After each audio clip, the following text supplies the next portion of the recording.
The Whispers of Winslow Park. In the small town of Crestwood, nestled between dense forests and misty hills, urban legends filled the air like the thick fog that rolled in each evening. The most notorious of these legends revolved around Winslow Park, a sprawling green space that had seen better days. Overgrown paths twisted beneath ancient trees, and the popular playground now lay deserted, rumored to be haunted.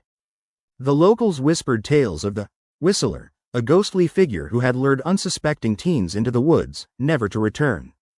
Once a brave group of high school friends had vanished while seeking the truth about the legend. Their empty belongings had been discovered in the very heart of Winslow Park, inspiring fear in the hearts of the townsfolk. From that day forward, nobody dared to venture into the park after dark. It was Halloween night, and a chill snaked through the air as clouds obscured the moon. 16-year-old Mia watched her friends gather around her home's flickering porch light, excitement buzzing between them. Sarah, Tom, Lily, Jake, and Ben had made a pact to confront their fears and discover if the legend of the Whistler was just a story or something more sinister. "Come on, it's just a ghost story," Ben scoffed, tossing an arm around Mia's shoulder. "We'll just go for a walk. What's the worst that could happen?" Mia hesitated, biting her lip. She had heard the stories since childhood, their chilling details wormed their way into her mind, making her shiver. But the glow of adventure burned bright in her friend's eyes, and the desire to fit in outweighed her fear. They set off toward Winslow Park, flashlights in hand, the beam of light cutting through the creeping fog. The further they ventured into the park, the more tangible the silence grew. It echoed around them, a heavy blanket soaking up their chatter. As they wandered deeper, the playground came into view, dilapidated swings creaking like whispers in the night. "Guys, this is dumb. Let's go back," Mia said, instinctively gravitating closer to Sarah, who was no better off. "It's fine," Jake replied, unfazed. "Everything's fine. Just look for the Whistler, and we can say we conquered the legend." Underneath his bravado, Mia could see fear flicker in his eyes. Still, they pressed onward. At the center of the park stood an old oak tree, gnarled and twisted, with branches that looked like skeletal fingers grasping at the sky. Suddenly, a soft sound crept through the night air, a low, melodious whistle that sent chills racing down Mia's spine. The friends exchanged nervous glances, some amused, others genuinely frightened. "Just the wind," Tom said, but his voice was shaky. "It's Halloween, it's spooky out here." But the whistling continued, growing in intensity, weaving through the trees like a haunting lullaby.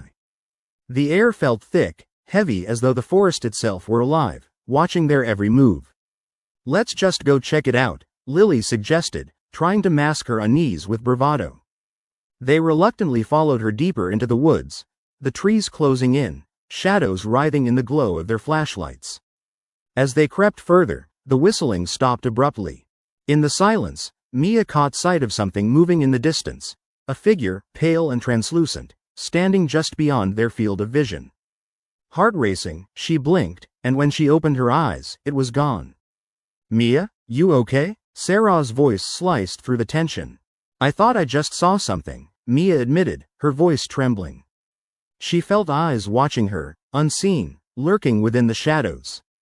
"Let's go, just head back," Ben urged, his bravado evaporating. Before they could turn back, the whistling resumed, clearer now, an eerie melody that resonated deep in their chests.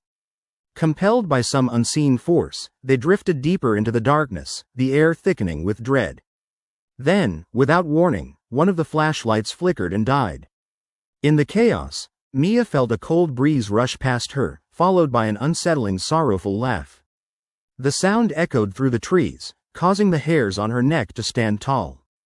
"Stick together," Tom shouted, panic creeping into his voice. But they fumbled around in the breathtaking darkness, lost and disoriented.